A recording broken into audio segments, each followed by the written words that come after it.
Hello, welcome to Show of the Week and Happy New Year. Happy New Year. It's nearly February. Keep up, Grandad. Well, at least didn't spend all of January sucking at Halo 5. Watch it, your shields are down. I'm under fire. Friendly down, 2 yards. 1 on 3. Game over. Yeah, well, Halo isn't my game, is it? There's no haunted houses, no arcane puzzles, and hardly any zombies. Sounds like you're describing Resident Evil 1. Ha! Wrong again, Grandad. I'm describing Resident Evil HD Remaster. When will you stop calling me Grandad? No. It was Bravo Team's helicopter. Nobody was in it. But strangely, most of the equipment was still there. However, we soon discovered why. Let me take you back to a time when zombies were slow, camera angles were fixed, and Chris Redfield had biceps like a biologically plausible human. The very first Resident Evil game came out in 1996 for the PlayStation 1, or P-Zone as it came to be called. In it, a Special Forces team gets stranded in a spooky old mansion full of zombies and left for dead. We have Resident Evil 1 to thank for kicking off the entire survival horror genre, although we also have it to thank for several eventual Resident Evil movies, including the one where Tokyo is a hologram, so it's a bit of a wash. Regardless, in 2002, Resident Evil 1 got a makeover and some new bits and came out on the GameCube, and it was the best looking game I'd ever seen. This whole place is a killing zone. There are monsters. Now here in 2015, that GameCube version is getting another graphical spitshine for Xbox One and 360, and again it holds its own against its current gen peers. The pre-rendered backgrounds and general darkness are both flattering to the game's upscale graphics and keep intact the sense of creeping dread we know and love. If you only ever played the PlayStation original, there are extra treats in store, a cabin in the woods and a crypt in the graveyard, both added for the GameCube iteration, along with a new mansion layout with extra rooms and puzzles. That was a close one. A second late, you would have fit nicely into a sandwich. Resident Evil HD Remaster is available to download on Xbox One and 360 on the 20th of January, and if you're a fan of the series and fancy reliving how it all began, this is the best and best looking way to do it. If it's all new to you, now's the time to experience this bit of gaming history firsthand.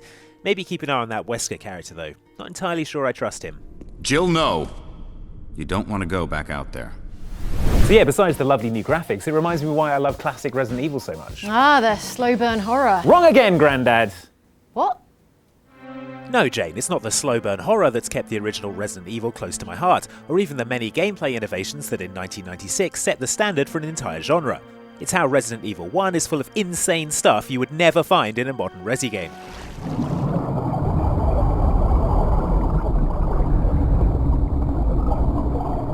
Alright, I think this thing in Resident Evil 6 is supposed to be a shark, but if it's random sharks in basements you're after, the original Resident Evil is the game to go to. We have so many questions. How did the shark get into the basement? Was it there before it flooded? Can sharks survive in that little water? What about undead sharks? Aren't great white sharks deadly enough without the T-virus? How is it an effective bioweapon when it requires people to jump into some water? What is that high-pitched ringing in my ears? Chris, stop! No! The point is, we missed the days when Umbrella was going full Dr. Moreau and creating an entire menagerie of zombies, spiders, snakes, and hydrangeas?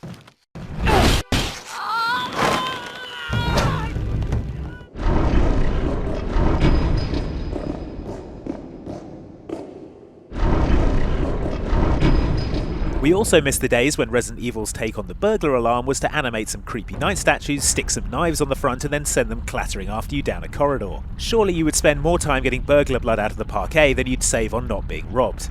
Then there are the ones that cover gas vents in the gas room, a room seemingly designed partly to display a jewellery box, but mainly to gas people. Who has one of those in their home? No one from Resident Evil Code Veronica onwards, that's who, and more's the pity.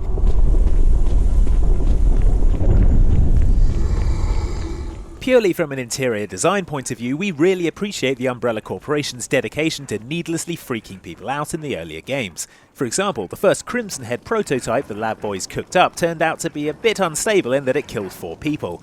Instead of disposing of the failed experiment, Umbrella instead decided to seal it in a rusty coffin suspended by chains from the ceiling of the mansion's crypt, which required 4 separate death masks to unlock. Also, opening it locked you in the crypt with the angry reanimated Crimson Head.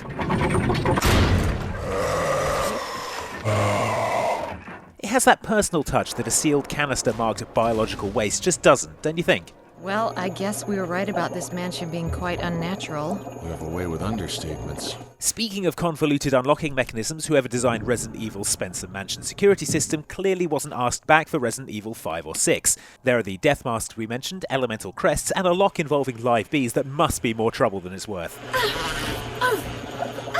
One important key item is even stashed in the collar of an angry zombie dog, requiring you to find a dog whistle and then murder the dog if you want to access certain parts of the house. Hugely impractical. You'd get through 50 or 60 dogs a year.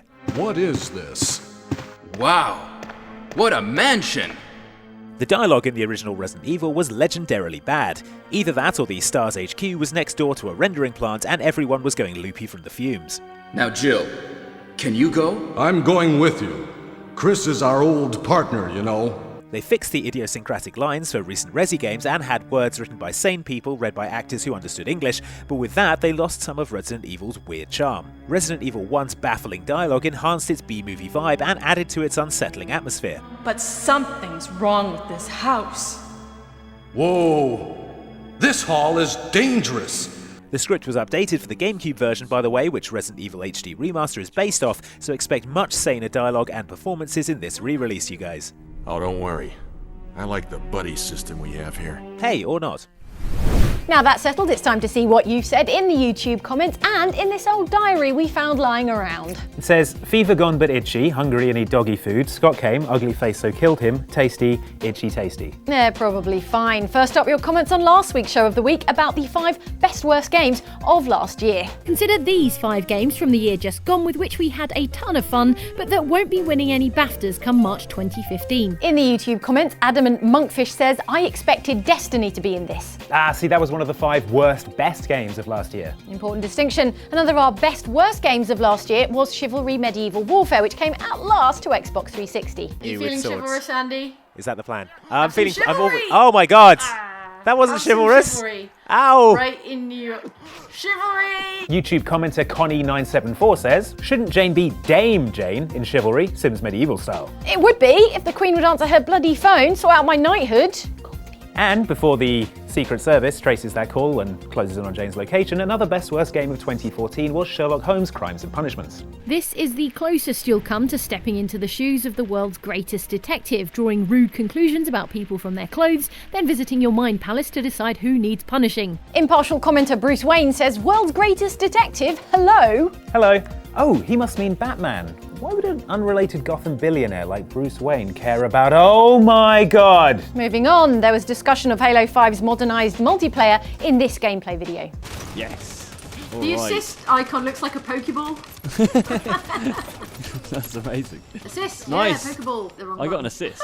I got a Pokeball. Assist, I got Pokeball. Zach Palmer disapproves of the new brotastic animations, saying, I already hate this game, not because of how it plays or how different it is from other Halos, but because of its new association with bro dudes. Oh, they're doing their bro celebrations. What? Brorific. Oh, Darren Freitas is displeased for different reasons. Good job, but yet another one of my favourite game franchises ruined. The Halo 5 beta is horrible. Anyone who disagrees are Call of Duty tryhards that probably never played a Halo game before. I do try really hard at Call of Duty. I don't think that's what he means. Yeah, okay. Whiffy commenter Sulfuric Dane, meanwhile, says, nah, it perfectly, in my humble opinion, blends traditional Halo gameplay with that of modern shooters to create a modern Halo. Way to keep it civil, guys. Seriously, good job. Finally, comments on this video about 6 grim predictions for 2015 made by doomsaying video games. August 12th, 2015 will see the outbreak of a parasitic hookworm called the alpha worm in Tokyo, so keep an eye out for these symptoms.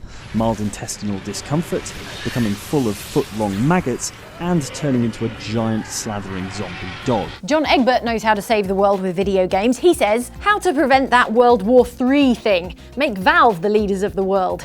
Of course! And sell them Columbia Pictures so there'll never be a Grown Ups 3. Except commenter Scrumful has identified the loophole and says, World War II Episode 1. They have workarounds. Grown Ups 2 Episode 1.